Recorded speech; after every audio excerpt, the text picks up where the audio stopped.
we have important questions for you. Of course, the one that is open now to answer is, how has the recognition of dementia as a policy priority changed during the pandemic? We've been discussing that yesterday as well, and it did change, or it got even harder. Yeah, because a lot of our focuses of our conferences around dementia as a political priority. We heard from Stella Kyriakidis, our health commissioner. On the second day, we heard from Hans Kluge, regional director from WHO on the first day. So today is really thinking about, well, what can we make sure to keep it on the agenda? And what we ask people, do you believe that because of the pandemic, the attention to dementia has decreased, increased, or pretty much stayed the same? Well... This is a crowd that cannot make up its mind, because it's around a third each that says it is pretty much stayed the same, but 40% are saying that it is less of a priority than it was That's before. not what we want, right? No. We want it to be let it be an increased priority. Okay, so now you've invited Hana to talk about this. So we have Hana Brouliková, who's here actually connecting from the Netherlands, but we've invited her because she was in charge at the Ministry of Health at the Czech Republic for the development of the national dementia strategy that she was very much coordinating. Also, congratulations, because she's joining us here and she's just a mother, and I think your baby was born about, what was it, 2 weeks ago now? Yeah, exactly 2 weeks ago. Good morning. 2 weeks ago. So fantastic that you can join us despite that. But really, what we will be hearing from her is, well, how has the Czech Republic been able to develop a dementia strategy during the COVID-19 pandemic, and how are they going about implementing it? Yes. So how did you did you get lost that you're in Holland now, or was it on purpose? Actually, we have a new dementia coordinator hired. I will talk about it a little bit later, who is responsible fully for the implementation phase. Well, after we developed the strategy, I moved to the Netherlands because my primary occupation is research in health economics, focusing on dementia. So I got a nice research job offer in the Netherlands. So right now I help still Ministry of Health, the Czech Republic, but only from distance, and helping the new coordinator to keep it on track. Yes. Well, I'm curious to hear her, right? So please go ahead, Hana. Good morning, everyone, and thank you for the opportunity to share the experience how pandemic affected dementia as public health priority in the Czech Republic. Because when the pandemic hit in early 2020, the Czech Republic was in a very specific situation. We had developed the plan in 2019, and we expected its official approval early in 2020, but that was exactly when a new, more urgent public health priority emerged. So, the purpose of my talk is to share with you how we managed to go and to make it through this bit difficult time, and to still keep dementia as a public health priority on the agenda of the Czech Republic. So let me start with a few words about the Czech dementia strategy. It's a document that was developed jointly by the Ministry of Health and the Ministry of Labour and Social Affairs. And that's because these two ministries are responsible for health and social care. So we wanted to make sure that both these ministries are also invested in implementation, and it goes smoothly, because many of the measures are actually borderline between health and social care. We consulted the plan with World Health Organization. We pretty much followed the guide developed by WHO towards the dementia plan. And I'm mentioning it mainly because it worked really well for the Czech Republic. So we really got many very useful tips how to make the measures viable. And we see it already now, that the stakeholder buyout and also, that the advice paid off, and some of the measures are being implemented thanks to the fact how they are designed. And the strategy was finally approved by the government, and we aimed for a governmental document because the fact that it is a governmental document means also that it's regularly monitored. Its implementation is regularly monitored by the government of the Czech Republic, which again makes it easier to stay a public health priority. Well, there are 49 specific measures in the strategy, and they are organized so they help us achieve 5 strategic objectives that are listed here. I will mainly talk about the first one, which started its implementation, it will start its implementation soon.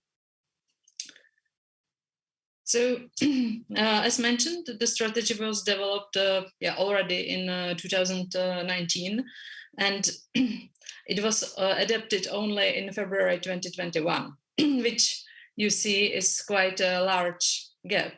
The approval process was obviously hindered by the pandemics. Sorry.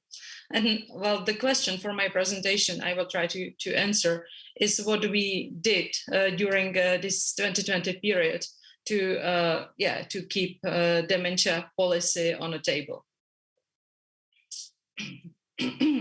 So early in 2020, we started with hiring basically a replacement for me, because the strategy was ready and we needed a person who will carry the task of implementation.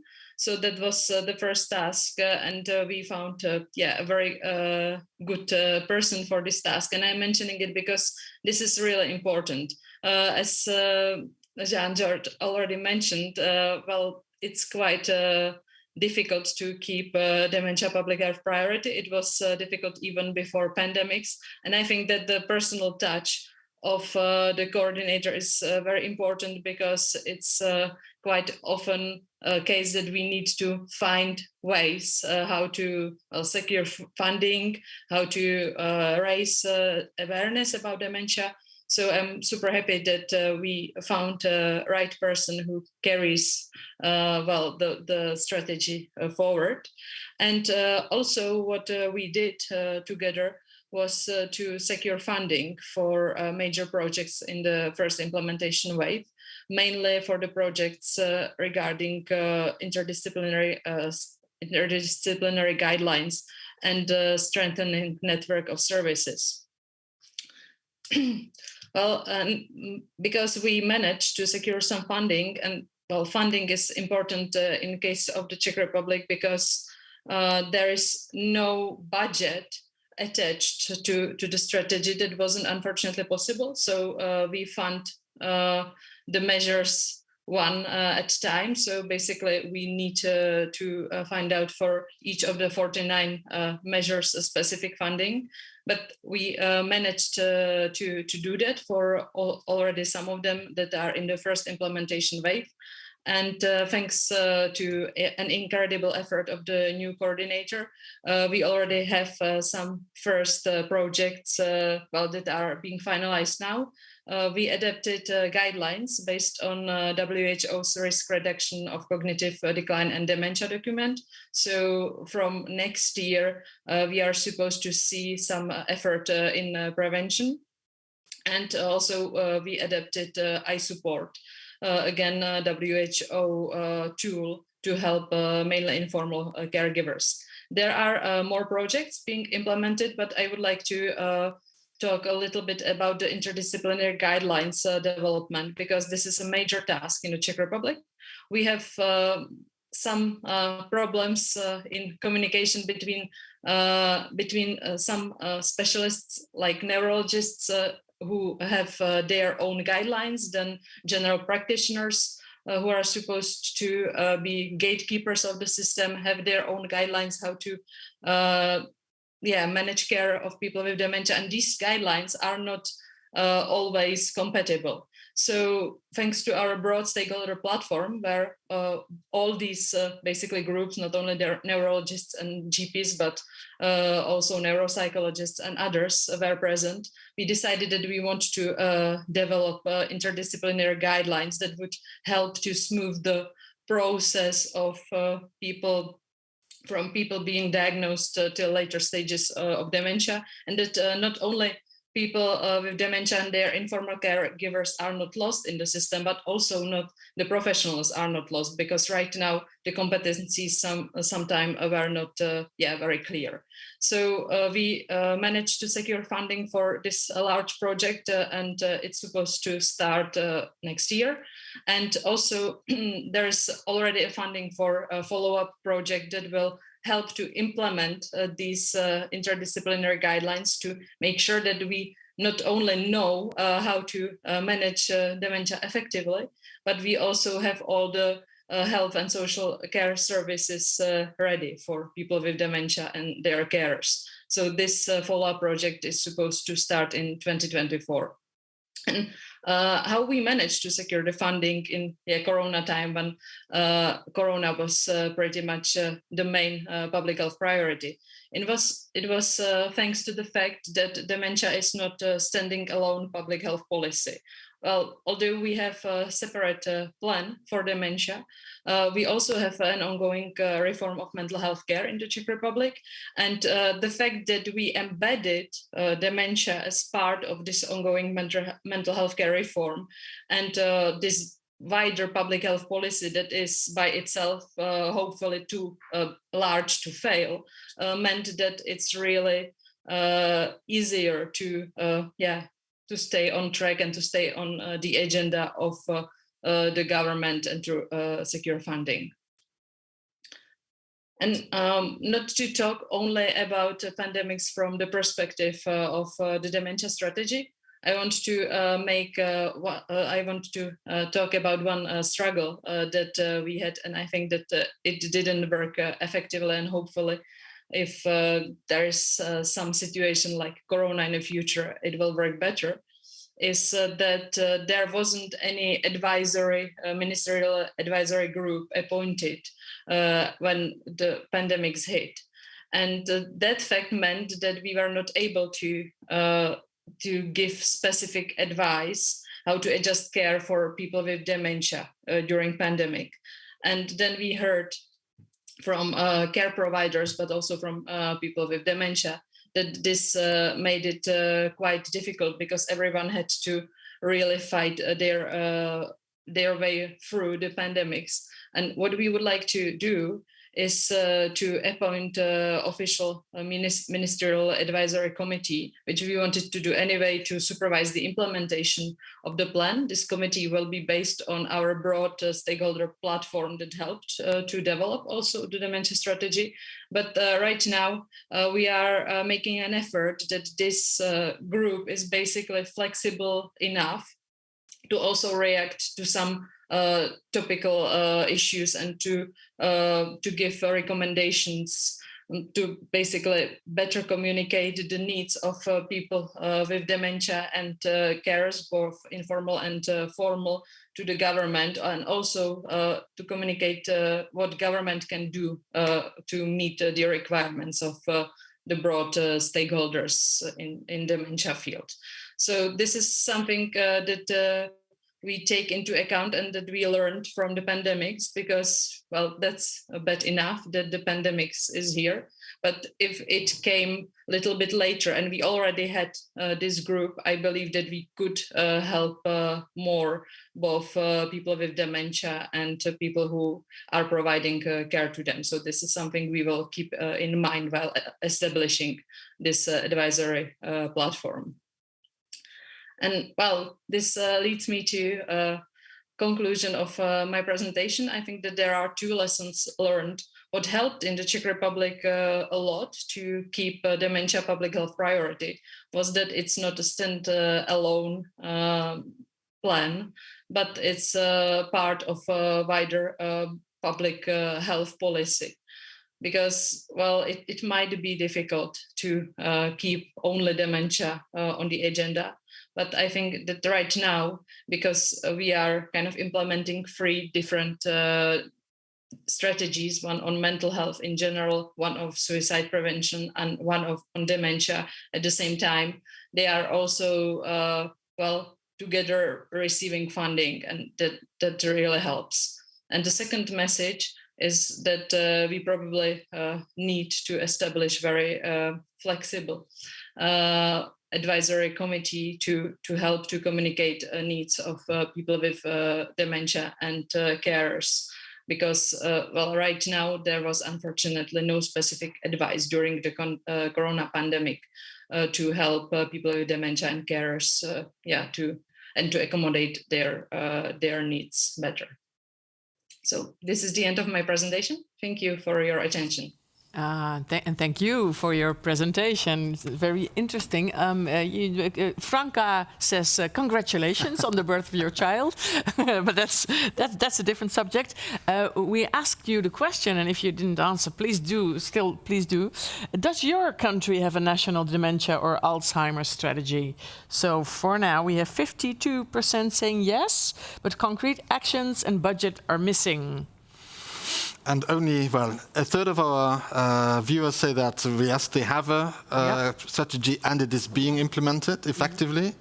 There's 5% that say that they actually don't have a strategy, but they still feel that dementia is prioritized. And the good news in a way is that only in 10% of the countries of our viewers, people feel that dementia is not prioritized at all. So maybe that is better than we would have expected, but still, 52% say, well, we have a strategy, but there's not very much concrete actions, and the implementation and the budget, in a way, is missing.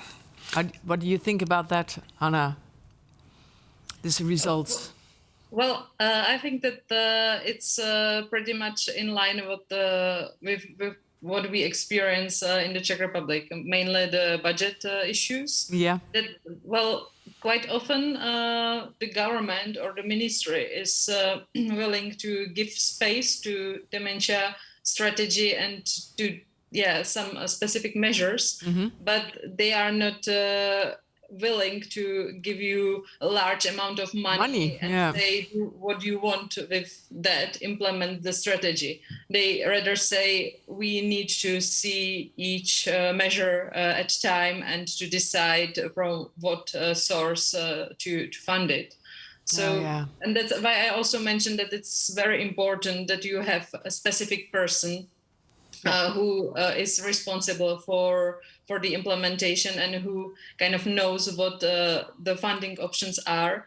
Because, it's quite a lot depending, at least in the Czech Republic, on how this person knows the environment and about the enthusiasm of the person, which is not ideal, of course. It would be nicer if it's real embedded in the system and there is large bag of money. But still, it's better than nothing. And I also think is that we really need to embed the dementia policy within a wider public health priority. That's what we also hear here from the results, right? People say, well, we don't have a specific dementia strategy, but we still think that it's somehow prioritized, and it's probably because it's part of some larger public health policy. Yes, like you told us. We have a lot of people from national Alzheimer's organizations that are here, and a lot of their work is around convincing governments to make dementia a priority, to develop strategies. Do you have any advice? What are the arguments that ministers listen to and that make them change their mind and say, yes, we absolutely have to do something in this field? Well, I think that it's quite uncontroversial topic. So if you talk to Minister of Health saying that there is this group of people and we don't do enough for them, well, it's not controversial in a sense that they would say, for instance, for people with severe mental illnesses, there is quite large stigma against people with, let's say, schizophrenia, etc., because some people in the society see them as dangerous, etc. But with people with dementia, it's quite clear that if we don't do enough for them, we fail as a society. I mean, it's the same for people with severe mental illnesses, but it's hard to persuade public. And of course, we know that for politicians, public opinion is important. So, well, just stress that that dementia is really not controversial, and we as a society are responsible for vulnerable people.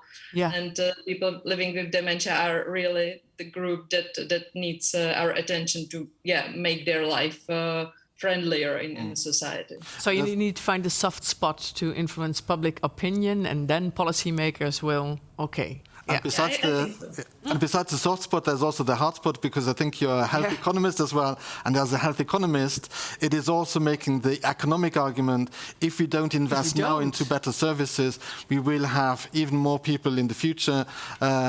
If we don't support people in the early stages, they will have more issues, more problems in the later stages. And it will actually cost a lot more than investing early. Well, thank you for mentioning that, because that's exactly what my research is about. Yep. And indeed, we see in the models that if we really help people to get the diagnosis timely, then their quality of life is better, but also it costs less. Both them and also the government. There are issues how to present these results to the government so they understand it. But I completely agree that there is the soft spot, and this economic argument works as well. But it works mainly for health insurers, I have to say. Yes. Yeah, you can use it there as well. So that's win-win-win. So, well, thank you so much. This was insightful, I think. And especially making time 2 weeks after the birth of your daughter. And fantastic, we haven't even heard your daughter, so she's sleeping very well? Actually, she's a good sleeper after her mother. So I am well rested, and I think she's a happy baby. Thank you for inviting me. It was really a pleasure. Fantastic to have you, Hana. All the best with that. Goodbye. Bye. Yeah. Okay, Jean. Let's move on, and we want to present a question before we go to our next speaker. Because we have our next speaker is Teresa Ferretti, and she's actually asking in her presentation: are we getting better at taking sex and gender differences in Alzheimer's care into account? And we thought that rather than waiting for your presentation, we're going to ask people already what they think. You can still vote. Yeah. Please do. Yeah. So you can see that 58% feel that there is some progress, 8% feel that there's a lot of progress, and you can see the numbers evolving as people are voting. But 36% or 37% of people really feel that there's absolutely no progress at all when it comes to us taking these gender difference and sex difference into account. So maybe that's a baseline, and maybe, Maria Teresa, you will be there to convince us maybe that we are slowly but surely getting better, but we will be asking the same question to the audience afterwards, and maybe see whether you have been able to convince us about how the field has evolved. But maybe before doing that, I also wanted to introduce you. So you're a neuroimmunologist and a science advocate, and you've been in the field since for over 10 years, working in the field of Alzheimer's disease. But you're also the co-founder of the Women's Brain Project, which is really focusing on sex and gender-specific characteristics, but in brain and mental diseases, not just Alzheimer's disease. So it's fantastic to have you here, Maria Teresa. Hi, good morning. Good morning. Hi, everyone. Hi from Vienna. Yeah, Vienna. I would love to be there with you. Yes, I was on the traveling, but unfortunately, given the current situation, I couldn't make it, especially seeing the cooking session yesterday. Yes. What have I missed? But I'm still grateful for technology, that connects us, and I'm very, very happy to be here today with you. So let's see. I'm curious to see if the response from the audience will change after my presentation. Yes, we are curious too. I have to say, when the organizers invited us and me on behalf of the Women's Brain Project to present on this topic, I was particularly pleased. And for two reasons. Number one, it's really that I think it's a great honor and a great opportunity to have a spotlight on this specific topic at this conference in front of this audience. So I feel privileged to have this opportunity. And second, I really like the idea of having a title, the proposed title, as a question, because this is a very open field, and it kind of triggered even in me a reflection on based on the work we have done in the past 5 years, where are we really today?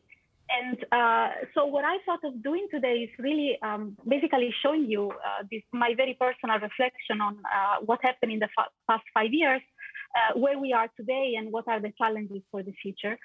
And this actually, where do we come from, what are we, and where are we going, happens to be the title of this beautiful painting from Paul Gauguin. So I decided to start the presentation with a little bit of art and beauty, sharing with you this painting. So let's start with where do we come from. I would like to say that we created the Women's Brain Project in 2016, and at that time, there was a bit of discussion about the topic of sex and gender differences in Alzheimer's, but it was mostly focused on epidemiological numbers. So the very striking numbers that 2/3 of people living with Alzheimer's are women, and also 2/3 of caregivers taking care of people with dementia and Alzheimer are women. These numbers are very robust. They apply to Europe as well as the States and everywhere else in the world. And of course, they triggered quite a lot of discussion that was, in my opinion, limited just to this number. So why are there more women? Is there a higher risk? And what should we do about that? But it was a very limited discussion to a few number of researchers. It was perceived as a niche interest, and it was also highly politically polarized, if you allow me. At the same time, we had the emergence of a different concept in medicine and in general in healthcare, which is the person-centric approach. And this is something I find particularly important and has been highlighted beautifully during this conference.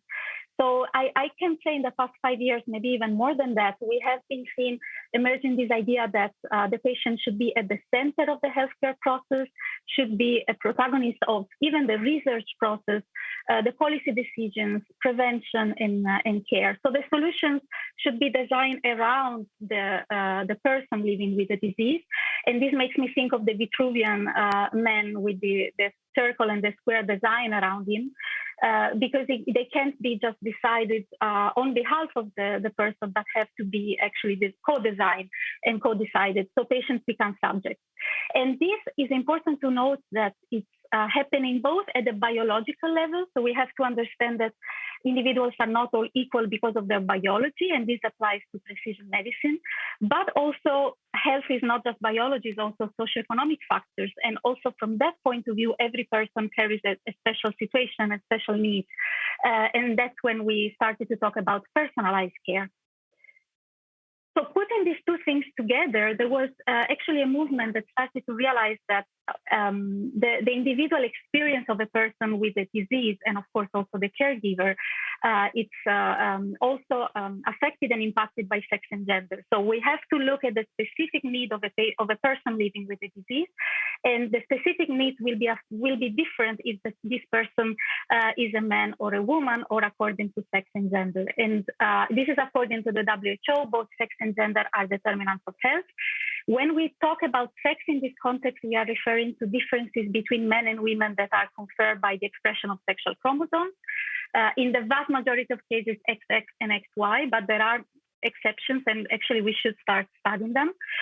When we refer to gender in this context, I'm talking about the socioeconomic construct, sociocultural construct of being a man or a woman in a given society. So this is a very relative concept. It changes with time. It changes from society to society, much harder to define, but it has a huge impact on health as well. Just thinking, for instance, of access to education, and we will be talking about this later.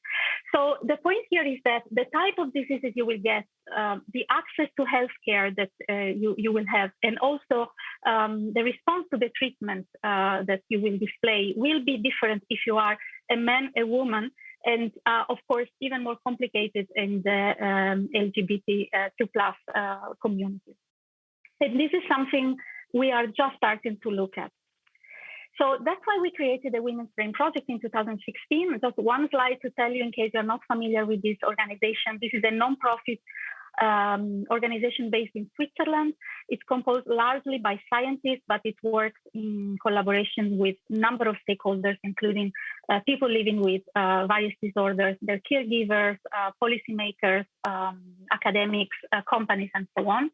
And our goal is to improve the current state of medical treatment, especially for brain and mental health. We have a very, let's say, soft spot for Alzheimer's disease, which is my specialty, but we look at, in general, brain and mental health.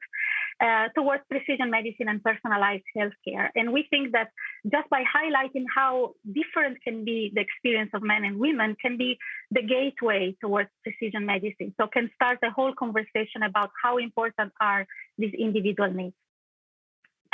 So where do we stand today? Where are we today? The Women's Brain Project has been working for the past 5 years on this topic, and together with several other groups, there has been really a growing number of papers and a growing interest in sex and gender differences in Alzheimer's. I'm showing you here an example of papers that were published, also policy essays recently contributed to the World Alzheimer report. Also, I want to show to you possibly the biggest contribution in this field is the publication of a book on sex and gender differences in Alzheimer's disease.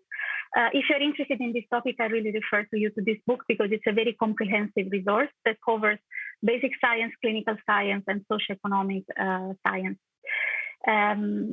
So in this presentation, what I would like to do is just highlight a couple of examples of differences that we have been describing, because I think to answer the question, are we getting closer? Are we getting better at tackling these differences? Actually, the point number one is to be aware that these differences exist. And for much time, there wasn't really a focus on this specific aspect. So today, we actually had quite a lot of evidence of the important clinical differences between men and women. And I would like to give a couple of examples of them.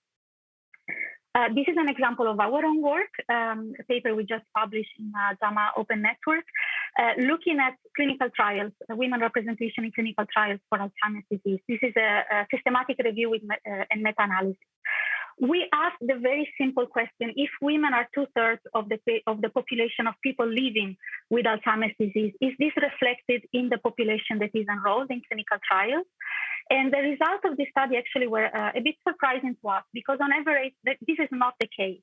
The average proportion of women enrolled in large clinical trials for Alzheimer's is lower than the one you would expect based on the population.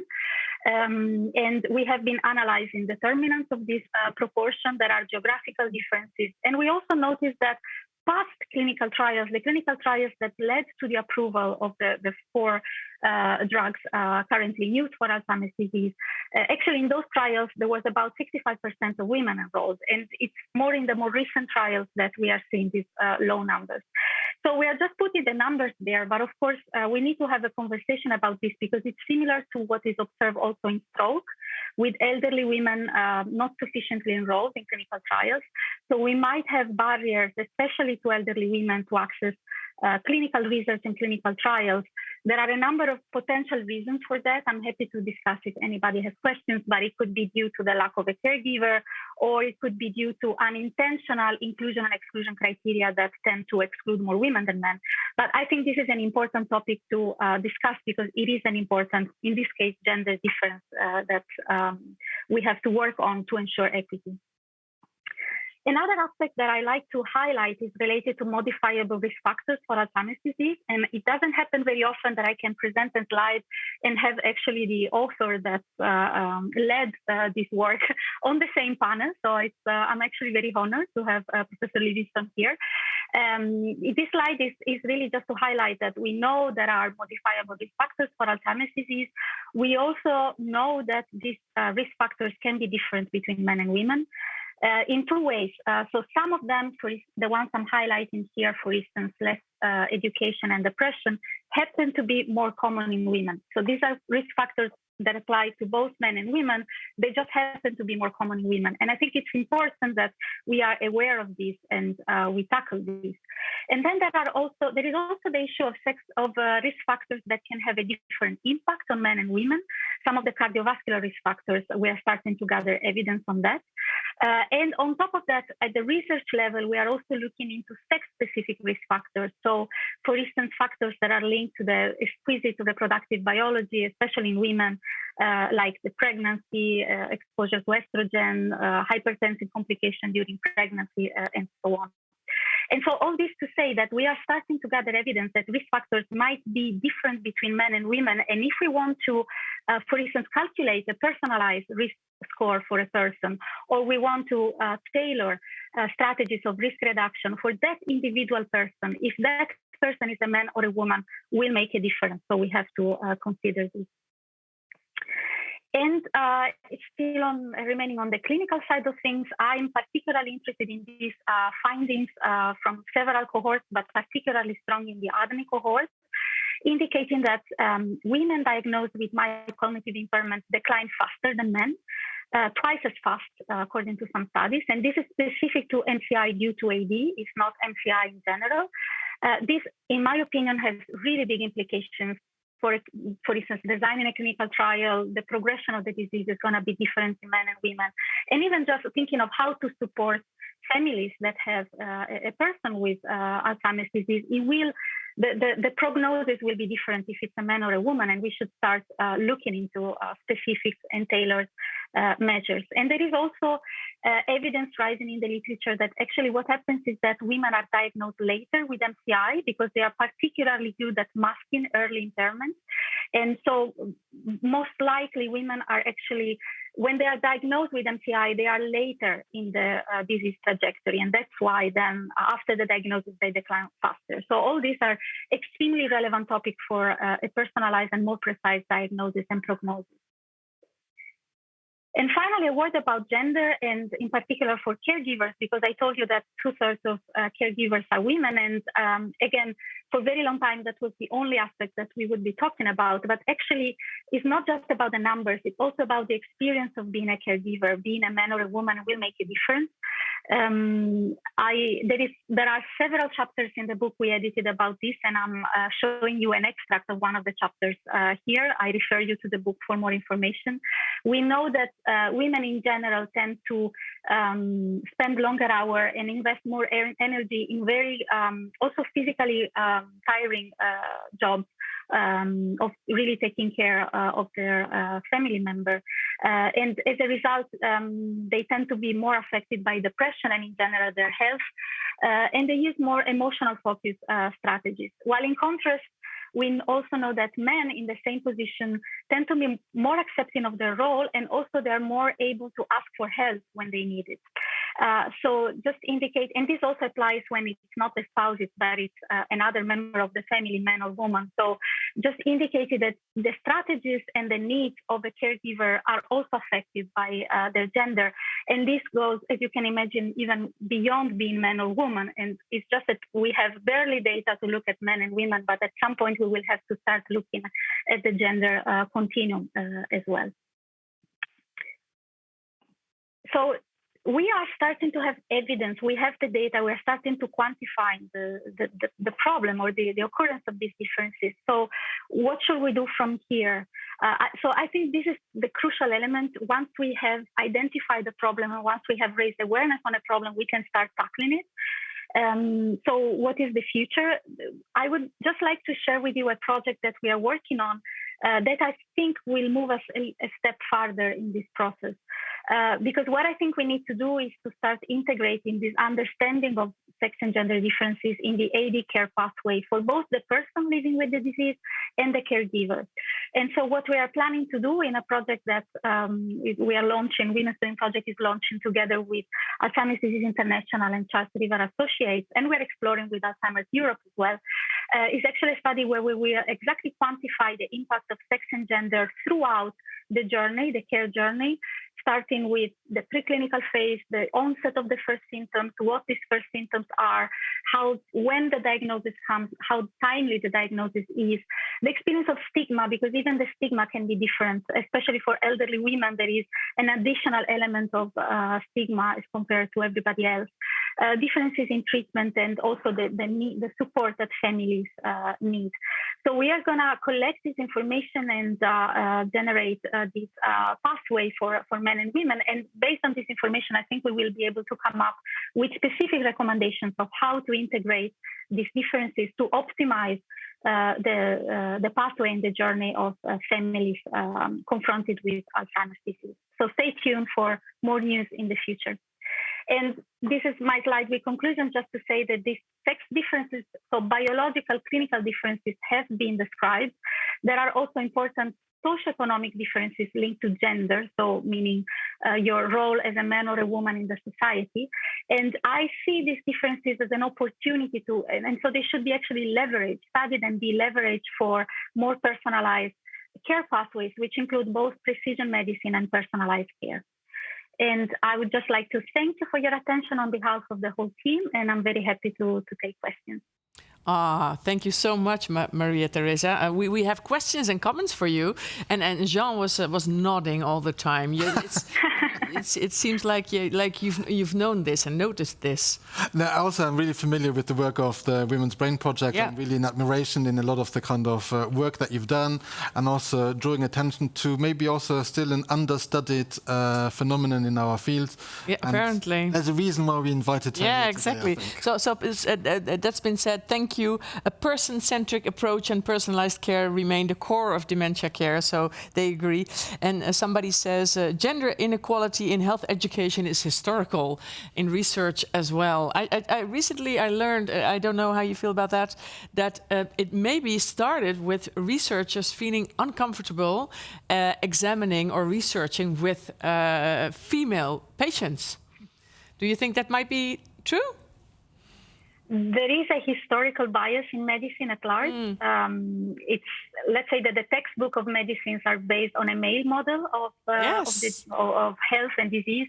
Everywhere. And we assume that equity means that what counts, what applies to men should apply to women as well. And this would be equity. Actually, it just happens not to be like that because of biological reasons. Exactly. And if we want to achieve equity in medicine, actually, we have to be well aware and accept and understand these differences and the specific needs of both men and women. I want to highlight that even though women have been under-researched, so there is for sure a huge need in understanding better women's needs, this study of sex and gender differences will benefit also men because there might be things that are specific to men and we need to be aware of them. Yes, that might be helpful as well. Right. There's many people want to know this. The evidence that MCI decline is faster in women, I was surprised as well, is very interesting. Are there any studies regarding neuroplasticity related to sex and gender?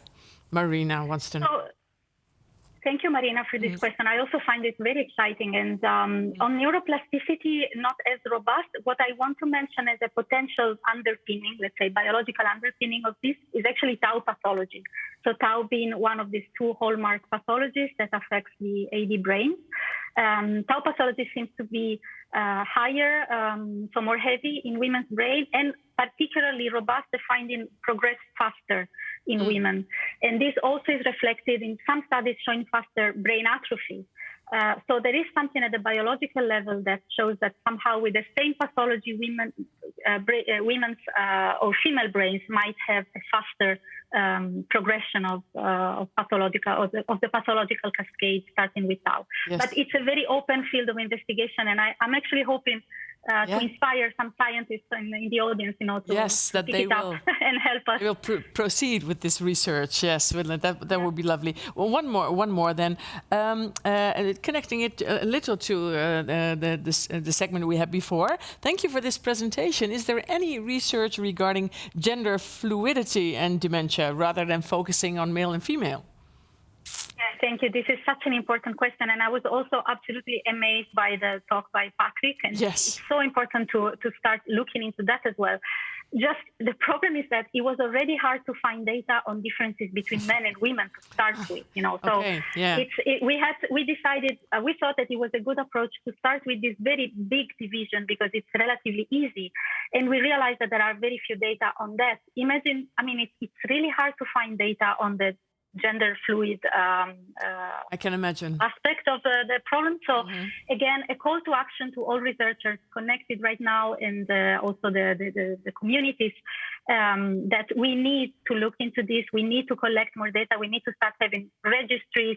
And there are for sure specific needs also from a biological point of view of these very special populations and minorities. And we owe them. We really have to start having personalized, individualized care pathways for them too. But at the moment, we don't have enough data. No. That's very clear. But it is also very interesting. So for now, thank you so much. I still have another question there as well, because we had a lot of questions from the audience, but I also had one, because I was really interested by your presentation, because you focused on gender differences. You mentioned where women were underrepresented, but you also really highlighted an important issue that's really dear to my heart, which is the issue around caregiving and how a lot of the kind of literature and the research is focused on women caregivers or spousal caregivers rather than on men caregivers. Is there a need for a men's brain project? Yeah. So that will be I think we need to do both, and we are trying to do both. We definitely need to support both men and women. I totally agree with that. Yeah. So that's a clear and obvious answer. And we can actually go back also to the poll, so you see whether there's been any shift in the perceptions on how people are answering, whether we are getting better in taking sex and gender difference in Alzheimer's care into account. Some progress is higher. You can see real progress is going from 9% to 13%, but you've lost it, unfortunately, from the some progress goes down from 57 to 52%, and the no progress is pretty much staying the same at around a third. So there's definitely, the call for action is there's an awful lot of more work that still needs to be done. Again, celebrating some of the achievements, but there's a lot more work to be done. But now we're really aware of that, right? And also men caretakers are more willing to ask for help. That's a good idea. We could learn from that, right? Let's see whether that's also... Yeah, because it's some very interesting literature on differences between men and female caregivers that I found very interesting as well. Yes, wonderful. Yeah. Okay, so I'll ask, thank you so much. We'll talk to you later. And I'll ask you for help now to introduce our next speaker. So our next speaker is Gill Livingston, and we're really glad that she's able to join us here today. So Gill is a professor of psychiatry of older people and deputy director of the Division of Psychiatry at the University College in London. But she also has hands-on experience also because she's a consultant psychiatrist at a memory clinic in London. And I think she's a renowned and really well-known researcher in the field of prevention. And the key work that she's been leading has already been referred to by Maria Teresa. She was leading the Lancet Standing Commission on Dementia Prevention, Intervention and Care. And we will be hearing from her about the preventable causes of dementia. Fantastic, Gill, that you are able to join us here today. Good morning. Good morning. Thank you very much for inviting me. I'm really sorry not to be in the Netherlands. Yes, we are too. Yeah. So I'm going to... Where are you now? I'm at home. In London. In London, okay, that's a lovely city. While you will be speaking to us, we will ask the audience a question of which of these modifiable risk factors that public health policies and campaigns should focus on mostly. Okay, so you can think about that while you listen to her. Okay. Because the idea is we'll hear what the research says from Gill, but we will need to think about, well, how are we translating that research into policy actions as well. Exactly. But first of all, we're going to listen to you, Gill. Go ahead. Thank you. So I'm going to talk about preventable causes of dementia and their public health implications. And I'm going to talk mainly about from the research and work that was done in the two Lancet commissions that have been published to date, 2017 and 2020. And there's pictures of the two of them here. I'm now trying to get this to go down, which it really ought to. There we are. So this commission was, there's a lot of people involved in this commission all working very hard, and this is them and a picture of some of them. I'd like to particularly mention Andrew Summerlad, John Huntley, Sergi Costa-Prida and Nahid McAdam, because between us we did the new systematic reviews, meta-analysis and these mathematical work for the prevention models. I'm going to talk about why we should consider dementia as potentially preventable, discuss a bit about some individual risk factors, but not very much, and then talk about the public health implications. So dementia is increasing and it's decreasing. Everyone knows that we have fortunately have an aging population because people live longer and fewer people die young. And that means that more people have dementia. But within that, in some higher income countries in the US and Europe, there's been over the past 20 years, a 25% incident decrease. So the age-specific increase has decreased, but the number of people with dementia has increased because there are more older people. And that's been modelled in the United Kingdom. And while overall there's been a 57% or there is expected to be a 57% increase by 2040, that's only 70% of the increase that there would be of age-specific incidence was steady. That's a massive change, much more than anyone claims for any drugs, and really important. However, in East Asian countries, Japan, South Korea, China, Hong Kong, and in some lower income countries like Brazil and India, there hasn't been a decrease. And there's a possible increase in some of these countries. So, the decrease has been in higher income countries within them, in the people with higher income, the more educated people, and you'd be unsurprised after the last speaker, in men more than women. So there's still a very large section of the population, even in these high income countries, where there hasn't been any decrease. So overall, dementia potentially, but not inevitably, preventable, and it could increase if risks continue to rise. Now, why we think that the relationship of the thing that stops dementia increasing, or a lot of it, is two things. There's one is cognitive reserve, and the other is damage. And this slide shows damage or neuropathology.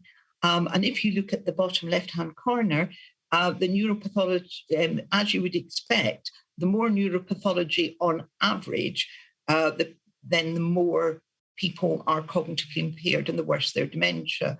And so that's an average score in the bottom left-hand corner. But if you look at the other graphs, then people with high cognitive performance, many of them have as much neuropathology as some people with late dementia. So there is an overlap, and people, the amount of neuropathology does not necessarily tell us how much cognitive impairment people will have. And the idea is that some people have cognitive reserve, so they have a more resilient brain, and that enables them to resist dementia. And it might be going back to what Maria said, that women with mild cognitive impairment, many of them are less educated, have less cognitive reserve, and so progress more quickly. So we considered the risk factors in 2017, and we decided that we would take them from National Institute of Health in the United States and the National Institute of Health and Clinical Excellence in the United Kingdom. And they had 9 individual risk factors.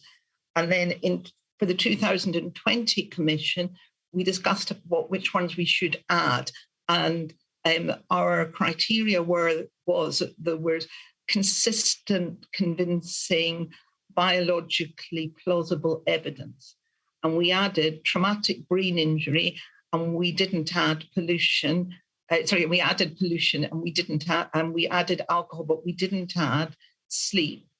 Because we thought biologically it wasn't plausible that both increased and decreased sleep caused dementia, and much of the evidence was in the few years before dementia. Nearly all the evidence was in the few years before dementia developed, and we thought that a lot of the sleep problems were caused by dementia.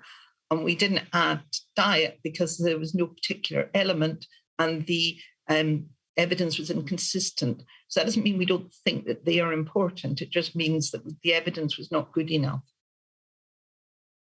So here are our 12 risk factors.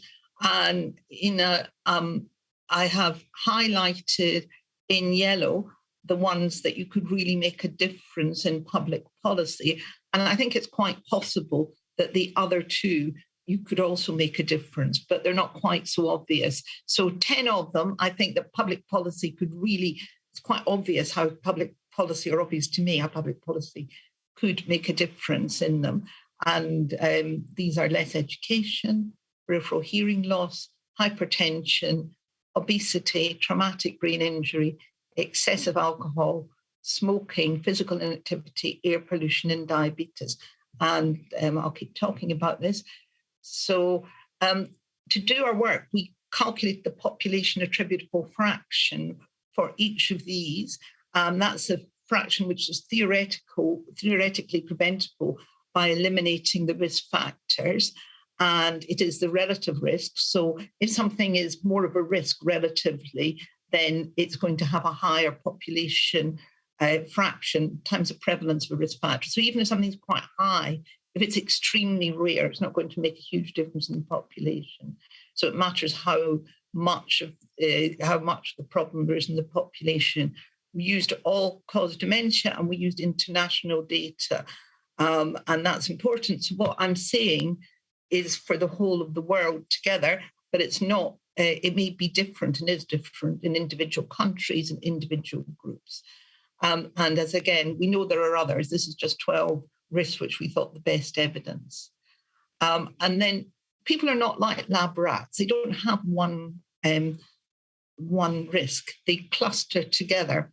And therefore, we thought about the communality, and we inputted the data on all the risk factors to try and think about communality, because they tend to cluster together, and we allowed for all this clustering to try and think eventually how much the risk was. And as Maria already showed, is our population attributable fraction overall in 2020. So overall, we found that 40% of dementias in the world could be thought to be attributable to these 12 risk factors. And interestingly, 3 of them together, which is less education, hearing loss in midlife, and smoking in late life, make up 20%. So they are really the 3 highest for the whole population, although obviously for individuals things are different. And I want you to notice this life course analysis. So there are times in life when something is more important and really makes a difference. So education is important in early life, but we know that cognitive stimulation remains important. And earlier this year, we published a paper in the British Medical Journal, led by my colleague, Professor Kibamaki, showing that midlife cognitive stimulation independently makes a difference as well. But the most important time seems to be early life. Equally, hypertension in midlife is very important, but in late life, as blood pressure falls when you're developing dementia, then people who have hypertension, it may not be doing them any good, but it shows they're not yet developing dementia. So it then becomes as a sort of paradoxical effect, and that's the same with obesity. So I told you that this was 40% and that we considered the whole world together, international data. And we did that using our meta-analysis or other people's meta-analysis by thinking about all the cohort studies. But cohort studies are primarily of white participants in high-income countries. So 80% of cohort studies in dementia are in high-income countries, although currently 60% of people with dementia live in low and middle-income countries, and that's expected to increase over the next few years to nearly 70%.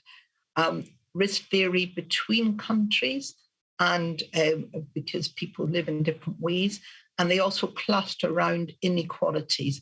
So they're higher in minority ethnic groups, in lower socioeconomic groups, in low and middle income countries, and of course, as Maria said, in women.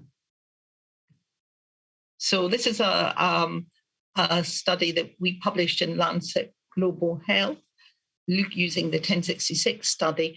And what we found is if you looked at Latin America, this is only using the risk factors from 2017 because we published it before the 2020 Commission, so for the 9 risk factors, the overall international potentially modifiable is 33%, but in Latin America, it's 56%.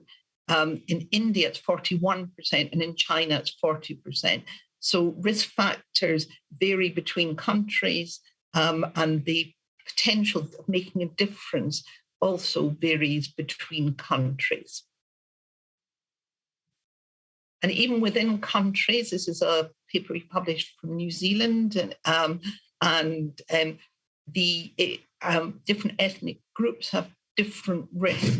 So within New Zealand, Maori have the highest risk, and European and Asian, and by Asian, that's East Asian rather than South Asian, have a lower risk, with East Asians being particularly low, and Pacific people being in between. So wherever you look at it, you have to think about the individual countries and individual cultures, because they vary within that.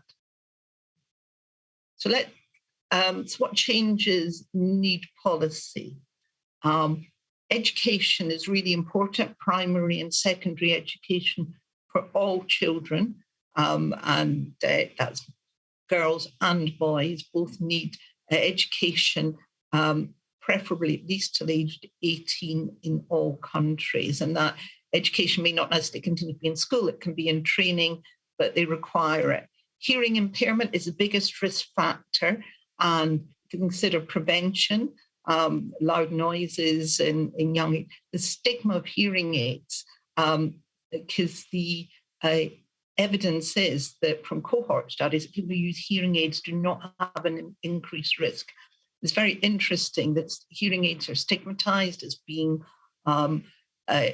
ugly and something to do with being old and incapable. And yet about half, as far as I can see, this is not a scientific number, half of the younger population at all times have things in their ears to enable them to hear Bluetooth. And I think that public health, reducing the stigma of hearing aid can make a huge difference, and the availability of hearing aids which can be afforded and fixed. Cigarette smoking policy makes a huge difference. Not smoking inside public spaces, the availability of smoking cessation. So smoking has increased, for example, in many South American countries, but massively decreased in Brazil, which is a huge smoking cessation policy. Obesity, hypertension, diabetes, and physical activity are all very linked to each other. And the local availability of healthy foods at affordable prices make a real difference, and walking in cycle-friendly environment. So I discussed this with a colleague from India, and she said women really can't walk outside in India at all because it's not safe. And policy making it safe to walk and easy to walk makes a very big difference. Alcohol makes a great deal of difference in public policy, in tax and education. Traumatic brain injury, seatbelts, cycling helmets, sports protection. You'll all have seen a huge policy about what happens in earlier life in football and soccer, rugby football. And air pollution, really, it's very, very difficult for any of us to change air pollution by ourselves. We can not drive polluting vehicles, but it's a public policy problem, and legislation can make a huge difference. And in China, when air pollution has been implemented, air pollution legislation, then overall the population's cognitive tests have increased. So policy can do a huge amount, and public health policy. So it's not just about individual intervention. Culture of poverty and inequality are obstacles to and drivers of the need for change. The people who are more deprived need the changes most, and they haven't had it. They're the people who haven't had it and will derive the highest benefit in the societies. We need to think beyond promoting individual health and begin to improve circumstances in which people live. We also published a study in Lancet Healthy Longevity where we looked and we modelled it on the UK because health economics has to use prices from one country. And we found that if there was implementation of individual policies, but to make hearing aids, antihypertensive, smoking cessation, and diabetes prevention available in terms of cost, because people think they can't afford it, that would lead to, if you implemented hearing aids, antihypertensive, smoking cessation, an 8.5% reduction in dementia prevalence, and a 2.4 billion per year saving in health, social, and unpaid care in terms of with hearing aids and antihypertensives actually saving money. So just being a benefit rather than a cost, and smoking cessation being worth it in terms of quality of life and cost. Preventing diabetes in health economic terms is not worth it for dementia alone, although clearly these things make a difference to overall health, not just dementia. Policy can begin to happen in countries, and in United Kingdom, where I live, the NHS England consulted about in the NHS health check, and now people in midlife who have a health check have a mandated part of the programme that people are asked them about. People consider individual dementia risk factors at smoking, weight, physical activity, and blood pressure. We know that people are over 50, the thing they're most concerned about developing is dementia. I say, personally, for you, these are individual risks that could make a difference. And we are now talking about widening that and including more risk factors for individuals from policy. Thank you for your attention. I have lots more to say, but not time to say about individual risk factors.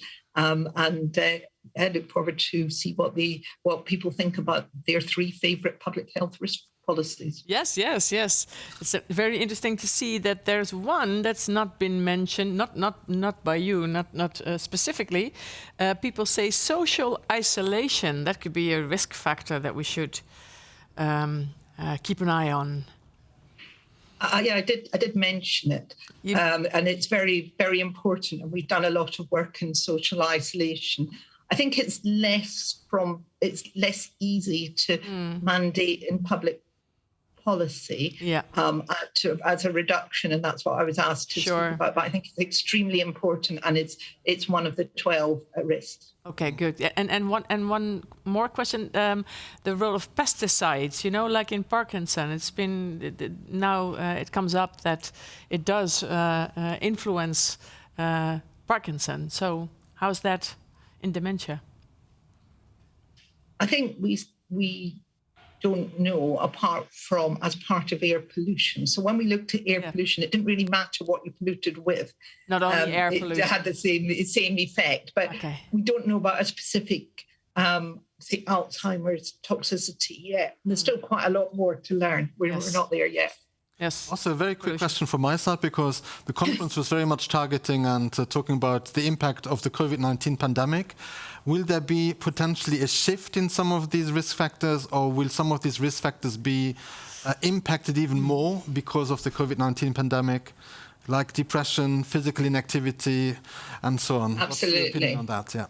Yeah. I mean, potentially there's a big shift in it. And I'm sure that all of us, working at home, if we'd all gone to the Netherlands today, all the 3 of us speakers, we'd have moved a lot more. Yes. Today we walk downstairs or round from one room to another. So it massively decreases physical activity, and it massively increases social isolation, and linked to them is obviously linked to them is low mood, but it also decreases people getting their blood pressure checked, getting their hearing aids or getting them fixed.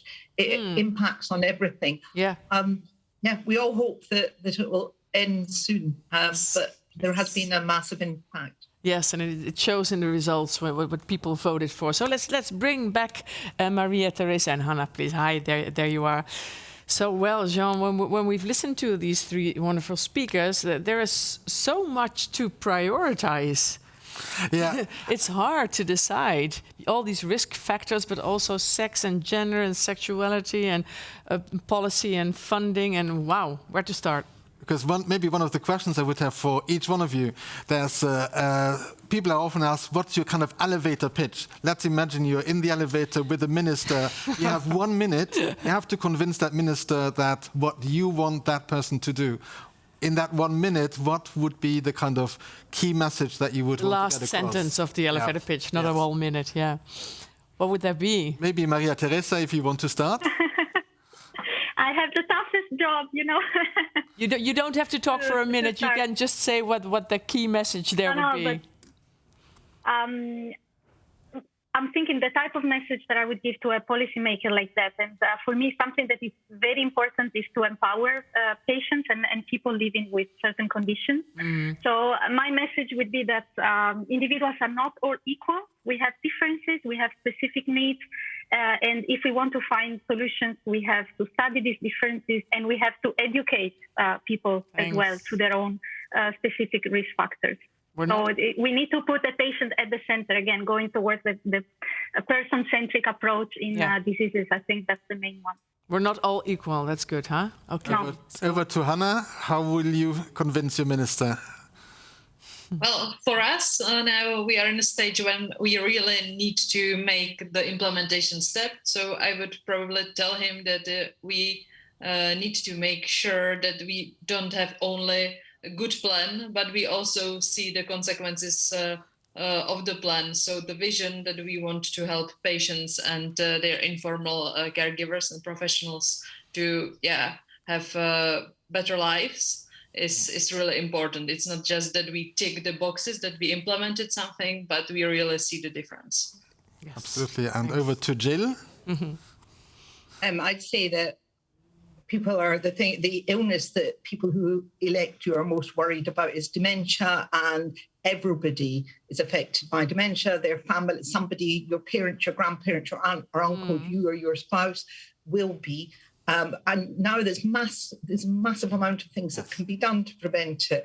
If you implement, tell people these things will really make a difference, reduce the stigma and make them available, and make available hearing aids and anti-hypertension and smoking cessation, you will save a huge amount of money and decrease the amount of dementia in the community. Yes, wonderful. If also the minister is listen to these three fantastic experts and make sure that all we know is really put into action, because the research is out there, the strategies are in development, but it's now really time to follow the good strategies with some very concrete actions. Thank you very much, all three of you. Thank you so much. We hope to see you one day and be together somewhere. Thank you. Bye-bye. Well, I'd say let's close this first part of the day in our comfortable seats. Absolutely, don't you think? Yes, let's over do there.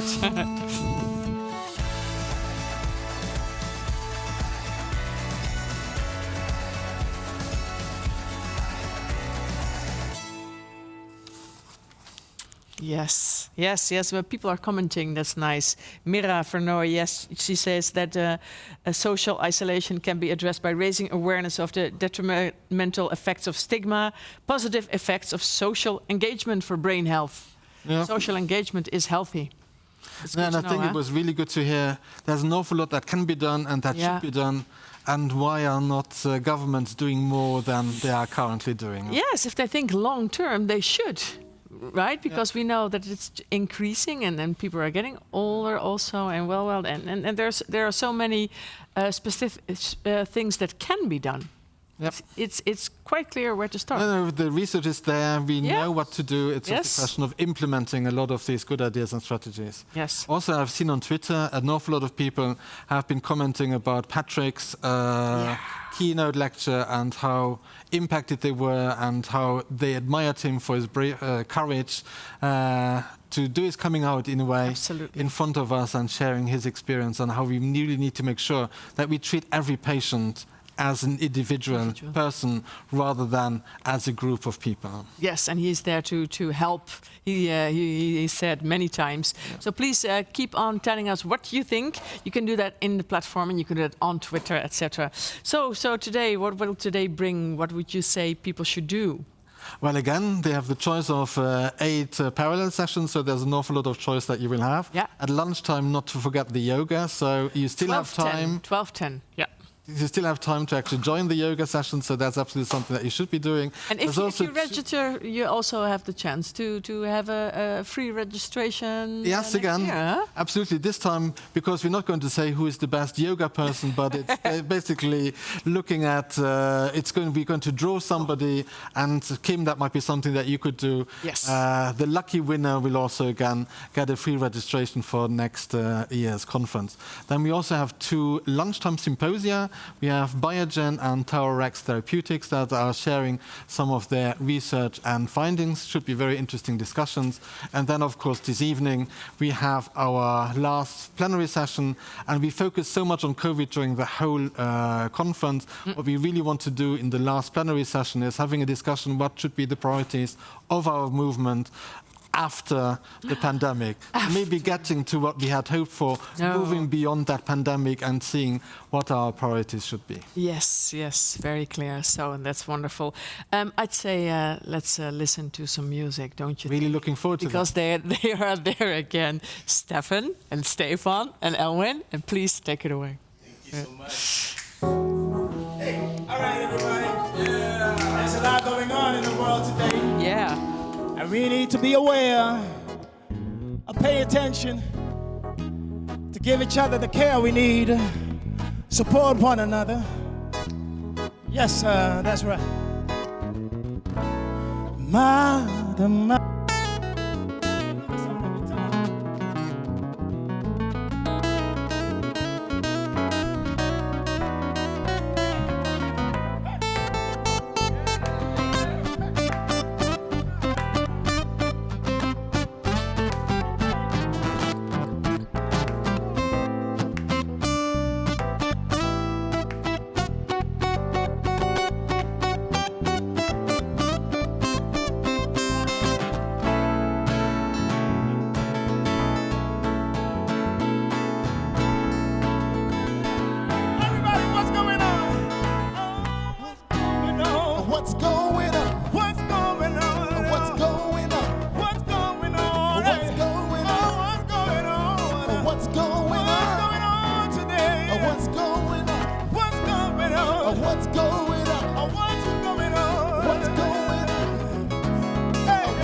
What's going on? We need your attention. What's going on? Come on, y'all. What's going on? What's going on? Say what's going on? What's going on? I want to know right now. What's going on? Tell me what's going on, y'all. What's going on? What's going on? Say what's going on? What's going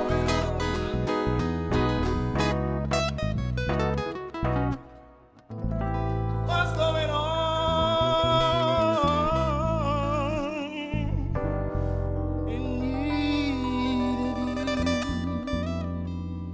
What's going on?